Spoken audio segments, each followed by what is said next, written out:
Hello, everyone. I am so excited to introduce you to Erin from Cali Country Yoga. And why I just sort of felt like I need to take a deep breath, Erin, is that you're just such a ray of sunshine. So we met through the school yoga program here at Kids Yoga Stories. And I love Erin's story, and I can't wait to share her background. So why don't we start with you? You're doing amazing work there in California. You've got these beautiful children on farm, and you're homeschooling. So our topic today is about how do we integrate yoga and mindfulness into the homeschooling curriculum. So over to you, Erin. I'd love to share your background, your passion, and your work, because you've also got kind of a multi-passionate business. You're doing different things. So tell us about it all. Absolutely. And thank you for having me. I've been very excited about this and just to spend some time with you and your audience. So I am I'm a registered nurse. I I started yoga when I was like a teenager, and I was like in front of like my little TV with my VHS. I think riding me on the beach for like 15 minutes, and I just started to notice what a difference it made for me. So from there on, it sort of trickled in and out of my life. And after I became a nurse, I started to travel about 3 years in. And I was just introduced to various studios across the country, Arizona, California, and then even back in my home state in Connecticut when I went back, things that I hadn't really been open to before were just completely there. And it was hatha yoga, it was power, and I was just open, like, and excited about everything. Um, Kind of trail that, and I was in a class one day and I was like, I could totally do this. I could be a yoga teacher. I Yeah. want people to feel the way that I feel being in this class, and I want to help them develop whatever skills they want to for their body. So became a yoga teacher. And then a few years later, I'd say probably like 8 years later, I decided to do kids yoga. When I was in San Francisco in my late 20s, one of my friends, her sister-in-law was a kids yoga teacher for the schools. And I was like, wow, that's amazing. But it was one of those moments that even in the midst of my yoga training was just like, it like stuck with me. Yeah. And I never forgot it. So when I did the kids yoga and I was in mini yogis in Santa Monica, it was great. And I was also super intimidated. The teacher was, I mean, the instructor was amazing. And that's what happens to, like, at a lot of trainings, for me at least, is that I'm like, whoa, they're so good. Like, I can't be like them. And then I set aside some time and I was like, okay, kids are kids. They're lots of fun. They just want to have fun. So how do I develop something that would be for them in a way that integrates something that I would really want if I were their age? So we talk about the multi-passionate piece, right? So I'm going to sideline a little bit to the health coaching piece is also something that I love. So health is obviously really important to me. I'm a nurse, yoga instructor. And then I went through my own at this point, it's probably like a 12, 13-year journey with 2 autoimmune diseases. And through that time, it was a lot of like fighting with my body. Like initially I was like, that's not what's going on. But then more developed, and I was like, whoa, that's really going on. And it's now showing up on lab tests. And so the more kids I had, the more stress I was under. Not that they're stressful, but there's moments where you have to, I mean, they are because not everyone is ready at every single moment to deal with everything. And that's how we develop. And so there was definitely things that were changing in my body that were making it harder and harder to move and flow with my family. And so I went through my own journey with going through a lot of emotions, really experiencing them, and to the point where I one day was like, whoa, like I have this whole body that I'm not even experiencing. I am like literally pushing it to its limits. And Mm, I keep on saying like how much I love my family and love my kids, and I am just not there. mm, And so through some like therapy through chronic illness with chronic people with chronic illness, it was just so special. mm, I thank every day my rheumatologist for doing mm, this. Um, and so it was like 2-3 times a week where we all just talked about what's going on in our life, and it really just, even though it was therapy, it almost became like spiritual. mm, And so a few months of that, sitting on my Zoom at home talking to these people I don't know from around the country. And this is going to sound kind of like, but like, I really got in touch with myself. And I really realized that like my symptoms, I could put words to them. I didn't have to mm, be disconnected to them. And so once I started doing that, my intuition started kicking in. All the things that I did when I mm, was young, journaling, all the things that like I really did to connect with myself just all started like rolling back in. Not that I hadn't done it, through all that time period, but when I started doing it again and I really started embracing nature and let it speak to mm, me, and just looking at twigs and grass and just talking about them because it was like a parallel to life. All those things just really just started rolling in. And so when I was thinking about what to do with kids yoga, and for people like me, parents who, um, I think, again, I'll use the word development, we're developing too. Like our kids they're new to this world and they have got so much to say, so much to do. And we want to encourage and support them.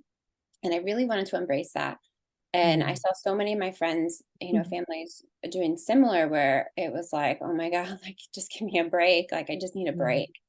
Yeah. And so um, with the kids yoga, I wanted to start the kids off almost like preventative.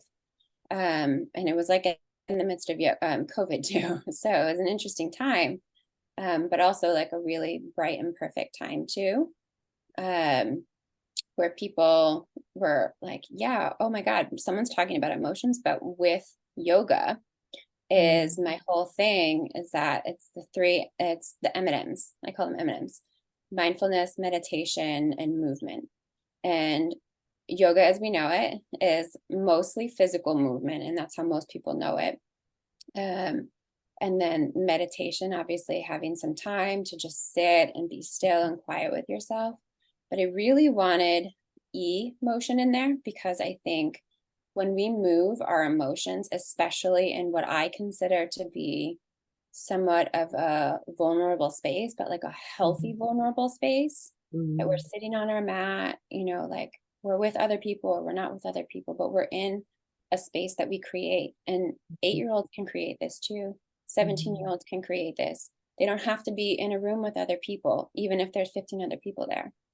mm, And in showing them that they mm, can do the movement and then they can sit still with themselves and mm, really have those moments of peace and quiet. mm, And then when you start asking them questions, Rebecca Campbell is a really great author that I love. And she does, after her meditations, she does what's called soul inquiry. And so I really wanted to utilize that just like you would in a journal, right? mhm, Like to connect with yourself and say, what does my body need right now? mm, And so um, those were the three components I really wanted for the kids yoga. Uh, mm, and I've also recently added in anatomy. Um, I have semi-private with teenagers, and I just thought, okay, so you always go back to like when you're creating things, like what would you have wanted? Or maybe mm. there's someone in your life at that age, and you think, okay, what would they need? And Yeah. I think anatomy, like, I Mm, mean, yeah, we go through, like what are our biceps? Excuse me. Um, you know, different leg muscles, abdomen. We go through that to some extent in class, but now you're doing it. You're in the middle of you're in the middle of a class where you can utilize thinking about those. So I come in starting to talk about one muscle group, Mm, and I just say it's connected here, it's connected here. You might mm, have an issue here, and it might have nothing to do with that right there. mm, It might not, but just to get them thinking about it so that they're considering what's going on with their bodies and the mm, importance of what happens to one part can also then affect another part. mm. Um, so that I is what I've been doing.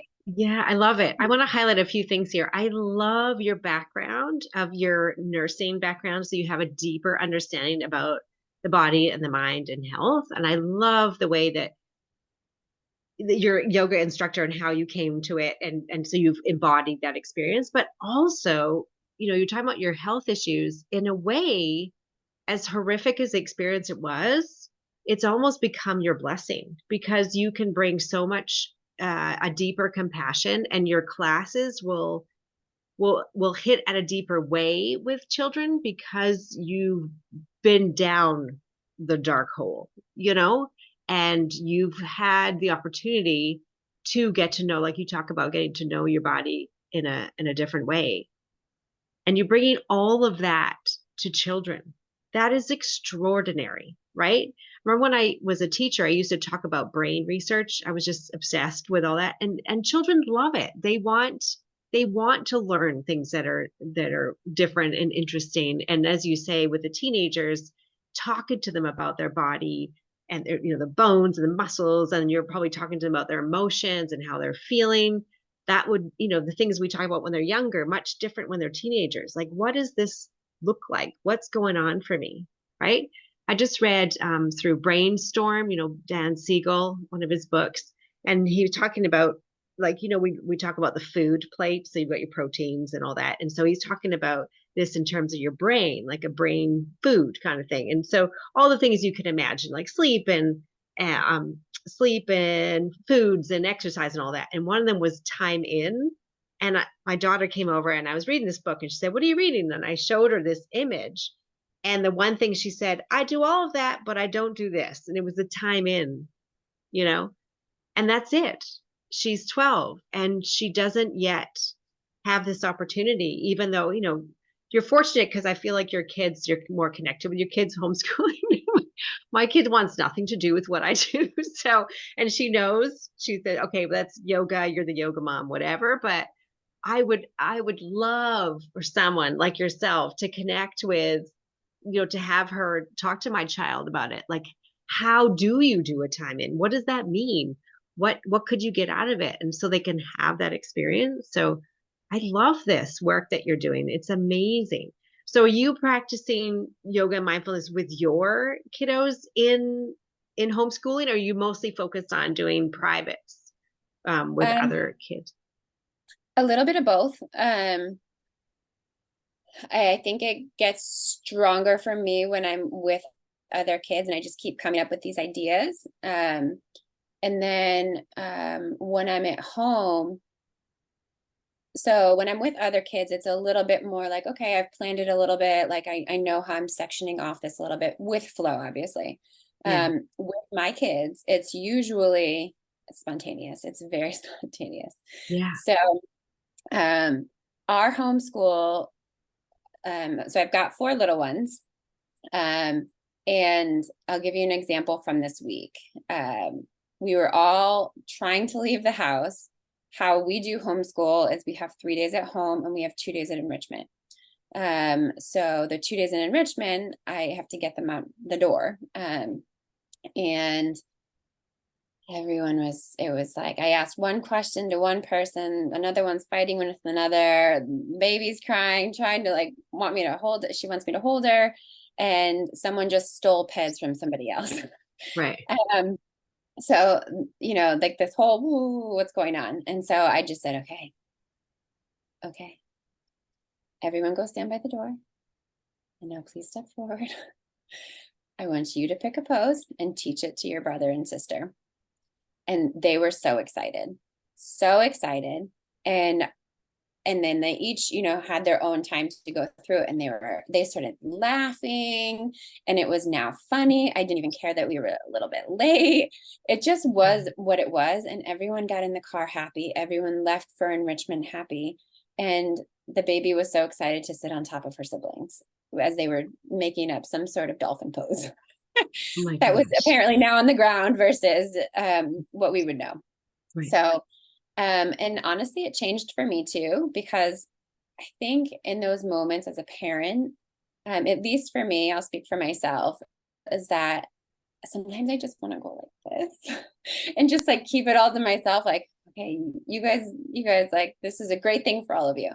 But the moment I start to go like this, and I'm actually going to physically do it because I'm so open when I do, Yeah. I simmered.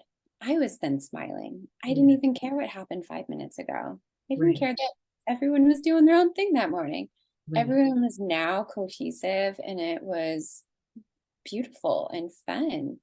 Um, so there's moments like that happen. And then there's also, we just talked before this, I've had a bit of morning sickness. So I've sort of laid myself off for the past 2 months. But what I usually like to do with my kids at home for homeschool, also kind of spontaneous, but we make a lot of games out of it. So, and it's almost like prep for different poses because they'll want to get into them. But like, if we want a wheelbarrow, that preps me to help them with downward dog. Their shoulders get strong. And I explain this to them too, like, oh, wow, do you guys notice any difference?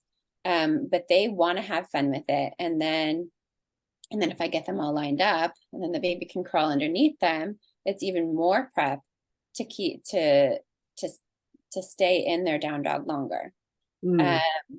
and then, I mean, they like to do gymnastics. So different things because yoga is really emanating so much from gymnastics, they show me those poses, Mm. and then I can refine them for them so they understand which muscles are supposed to be engaged. And they're four. Well, I have a 1-year-old, a 4-year-old, a 6-year-old, and an 8-year-old. And obviously, the older they get, the more that they understand. Mm. Um, but they still like to ask me questions. They still want to know if they're doing it right. So it's connection for Mm. me to them, and it's also connection for them to them. Yeah. Um, and then it's also with each other too, because, Mhm. the one moment they're, again, fighting over crackers. And then this moment they're like, okay, you stand there and do this, and I'll hold your hand over here. And you find them in this like beautiful line, doing a tree where they're resting on each other, even if they're swaying, and Right. that depending on each other. And they see that and they feel that. And obviously, as a parent, I'm looking at this like, oh my God, I want to get a camera. This is great. Right. Right. Um, I'm capturing it in my mind because um, it's moments, it's moments of nature. It's like being in nature and watching it all just flow. Yeah. So those are usually how it happens for us. We're not the turn on the TV and watch, like a 20-30 minute. Those are great. They are. Um, and some kids that works for, it just doesn't happen to be our family that it works for. So I like the shorter stints. I think the most I've gotten out of my kids, being in one place to do it, is probably about 10 minutes. But then I will also say too that they have like craved it. Mm. I did a homeschooling mom's night at our house. I did a restorative yoga. Oh. I didn't even realize I had a yoga studio in my house until I removed the couches, and I was like, this is perfect. So Mm. I had everyone there, and the kids came home afterwards, and they saw the mood, they saw the candles, they saw everything. And when my friends left, they were like, Mom, can we do meditation? And I was like, did I just hear that right? And so Erin, it's they were amazing.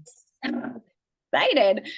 But then it turned into this whole thing of, well, how can we do a sleepover out here? There's no couches. And I just thought, how can I make this happen? So I grabbed my son's double bed and I brought it out, and we grabbed some sleeping bags and meditation, all fell asleep, and we had a sleepover. And it was just so sweet because they really were connecting in with the whole process. And Mm. again, they were connecting with themselves and Yeah. me. And it was just such a special moment. Um, Mm. and it's not even that I like feel proud of them for that. It was so sweet. And it was just such a moment for our family to be together. And that's what I really want to help create for other families, Mm. even if it's with kids leaving the studio. Um, or for me, we're creating something outside so it overlooks some hills because nature is so close to my heart. But even if it's just a smile leaving here, I mean, that can be a really big difference, Mm. especially, as you grow older and kids, hormones are changing, moods are changing, and so much is going on in their lives. Like to have that moment where they're really embracing themselves, Mm. and to some extent, I've got to almost say, like the world around them. Mm. I mean, you can't replace that. So I Mm. really want to Exactly. be able to share that with other families in the best way I can. I love what you're saying there too, because we share the same philosophy that yoga is a lifestyle, right? Mm. And we're looking for these yoga moments, right? And everything that you're talking about, you're doing. So you yourself are just being that way all the time. So it's not just like, I'm going to spend an hour going to a yoga studio once a week and that's my yoga, check off the list and we're done, right? You're living the life always. And so that will have ripple effects, especially as a homeschool mom. I can't even imagine with 4 children at home, right? That's a lot for a mom to take on. A lot. There's a lot going on. You don't get a lot of time to yourself, if at all, probably, right? I mean, we're amazing to spend this time with us. So, and I'm sure it took a lot even to create this space, right? To have this interview. So, to do all of that, we have to look after ourselves. We have to regulate. And I'm sure you have your own practice, right? And so that has ripple effects. And I love the spontaneity that you're bringing with your children. So, again, you're having them see that it is a life and it's not, again, just something we do, you know, we do part of the curriculum and then you have reading, writing, and yoga, right? And that's great too, but I love that it's just part of who you be within homeschool. And I love that it seems to happen in transitions really well for you. Mhm. And that's how it works also in schools, that little bits and bobs in transition. So it doesn't have to be a big like, we're gonna do yoga now, where it's that we're practicing yoga all the time, right? It's Yes, yes. throughout, it's weaving through the curriculum. I Yeah, love like that. even my daughter was standing on a swing the other day, and it was, those look mom moments. Yeah. And I was like, "Oh, okay. Can you lean forward and stick your leg out?" And she was like, "Is this it?" And it's like, they really want to show up for you. And Yeah. now she's in this pose, and I'm like, "Whoa, like where do you feel like Yeah. did that feel challenging anywhere?" And so again, it's just like these moments of just like ease of, Mhm. okay, here's a quick connection. Yeah. Yeah, I love that. So what are your if we were to think about your 3 top tips, for example, about for homeschooling families who really would like to integrate but kind of don't know really where to start, what would you say? Yeah, that's great. So I would say number one, go to your website. Thank you. They have, I mean, you guys have, and I brought some of my things to show up really quick for anyone who hasn't, done any or anything, but just show one of yours. So like even just having things, oops, there we go. You're in view with me. Um, you know, your cards, just having kids pick them out.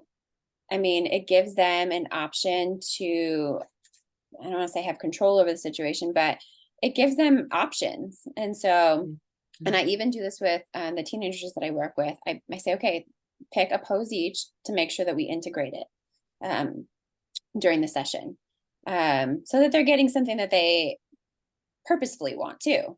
Yeah. And with little kids, or anyone hasn't, or any parents who haven't done yoga before, if you just have some cards to throw out there, it doesn't have to be a flowing sequence like what we know of as adults going to class. It can just be fun, and they can make up stories. I mean, often with kids yoga, the instructor is the one reading a story or telling a story. But you can also have the kids make up a story too. And I mean, I would almost argue that, and I'll go again from my own personal experience, my kids like that even more because they're like, whoa, and then this frog did this, and then you pass it off to the next person. And if there's not a next person, they just get to keep making it up, or you're a part of it too, and then you guys get to do it together. So that's a fun way to do it with the yoga cards. And then I would say another thing, if you want to add in like the emotional piece of it, I brought these over. These were two things, is the Generation Mindful, Suzanne Tucker. Yes. And on her site as well, they had Elizabeth Sauter's Make Emotional Learning Stick. Oh, right there. Oh, cool. That's another way to get conversations going. Talking, I think it's talking points is another one too. I am like a total question asker. I mean, ask my husband, we play 20 questions, like, I don't know, probably every week. So if we ever go on a game show, there should be no reason why we don't know about each other. But I really wanted that for my family too, because things change all the time. And they also want to know like the sunshine they bring to your family, and that they are this like live piece to it. So asking them questions and giving them a spotlight is really special time for them to move those emotions. You can come up with your own questions. But those are two things that I like to use. And I would say otherwise to start on your own, if you, I think when we engage in the process, like you had mentioned before, I think that's a really nice way, even if we're the ones doing the 10-minute, 20-minute videos, just to kind of get familiar with the different poses. You can pick and choose like five things to show your kids and do it with them. And so again, I go back to that connection piece of, it's not just for them, it's for our whole family. We choose homeschooling for a reason. And it doesn't fall in line necessarily one way or another with the next family who chose what to do for homeschool. So there's so many ways to do this. And if you develop your own practice and your kids see this, it doesn't have to be a half an hour of meditation. It can be 2 minutes sitting together, laying together, holding each other's hand in bed, even, when they go to sleep. And just saying, like, just speaking in terms of like, like, how does your breath feel? Like, what's the temperature of it? And those are just like the quiet times to really get engaged. They see you doing it next to them, so they still want to be a part of it. It's not fighting the bedtime. It's like being at one with bedtime, for both of you. That's actually also another really great time to do it. Bedtime stories, for yoga have been really great.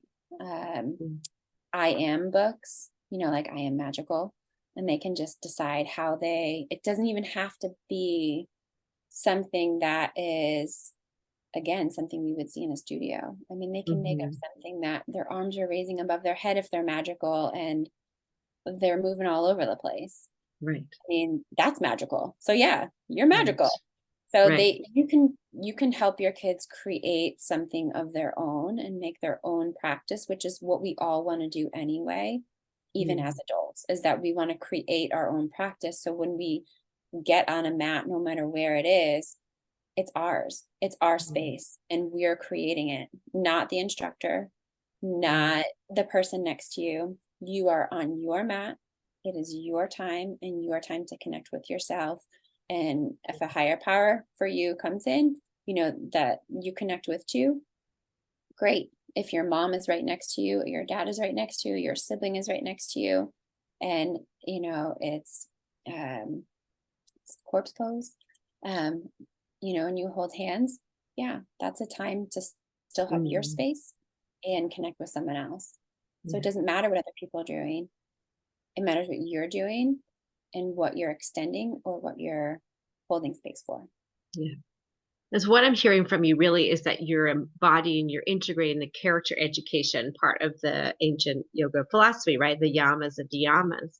And so you're bringing this lens of kind intention around, right? You're using that anchor of kindness and happiness and a connection and this interpersonal, intrapersonal experiences. So you bring it all in, telling the truth and all these kinds of things that you're looking for resources that fit that. So you may be, as a homeschooler, you may be already reading books about kindness or love or whatever, but it's just bringing that intentionality behind it. So you're thinking about how do we talk about this in a deeper way, right? So that we integrate. It's not just about reading the book, but how do you help them see that this is, this makes us the best person that we can be, right? That we have a greater potential in this world and see how we relate. It's not just us in this world, but how we relate to others, right? And so I love that because it's not just about, like you said,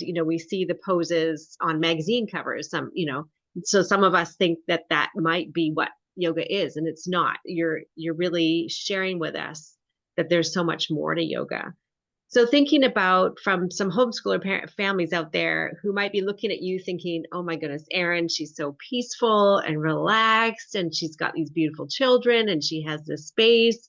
Like, how am I going to emulate that? Right. Maybe I live in the city or I've got a smaller space.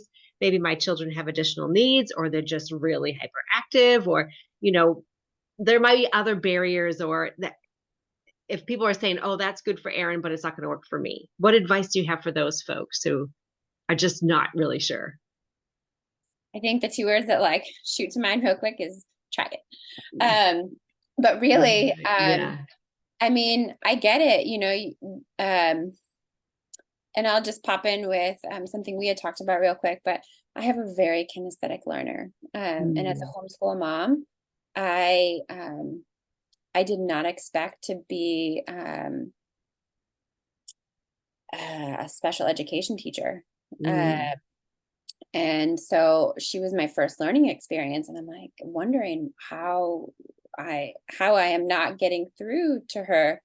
And then we're finding out all these things visually and gosh, what an impact. That's like a whole nother interview. Yes. But it's kind of just been this beautiful unraveling process.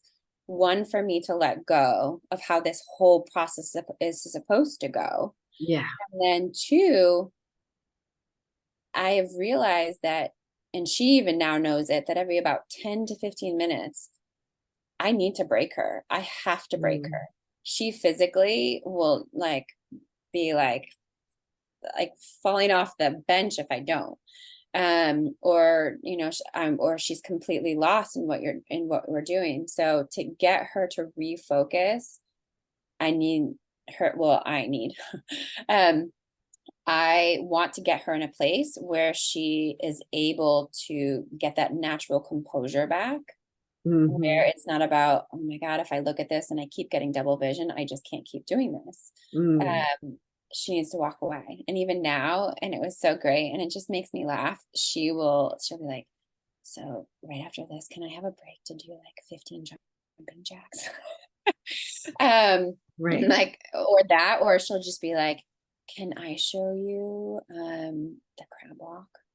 And it'll be great. And so for kinesthetic learners, what I've realized having, and I think what I probably will have two at this point, they have a lot of energy. At the very least, one's kinesthetic and the other one just has a lot of energy. So I do the same thing with him, and he goes from like spinning like the Tasmanian devil that he is. And so many things to say to like, okay, so what do you want me to do now? Yeah.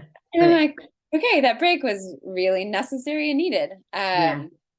So it, I would say just try it.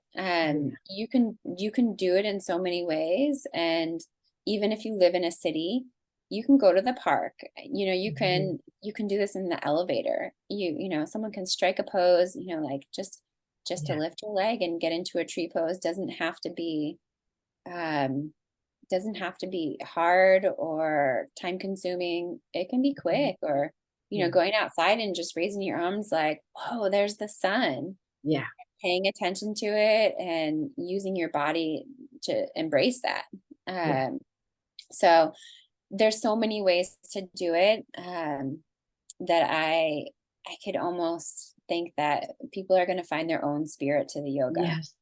Um, 100%. Yeah. We've got to find our own voice and follow our own passion, right? So whatever we're particularly interested in, we start there. And it's, don't you find too, it's what you've talked about. It's the in-between moments.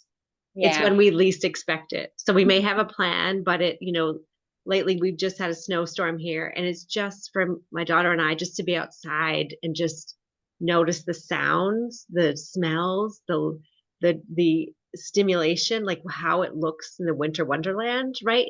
So just that, there's mindfulness, right? And so in your mind, again, it's that intention, that anchor of what are we anchoring into, right? And so you're making it those moments, and those are magical. Those aren't yeah, planned, right? And they just happen along that journey. I yeah. love that. Thank you so much. Is there Absolutely. anything else you would like to leave to the homeschooling families out there who are listening? Yeah. I am. I'm. I'm moving into my creative zone to come up with something for families that is more hands-on, more tangible, so that there's more of a guide. Mhm. I could name all of these resources and get super excited about everybody Right. and all of them. And I was thinking, okay, well, I want to put something together for homeschooling families that Yeah. they can give to their kids or do with their kids. Yeah. Um, that would be fun.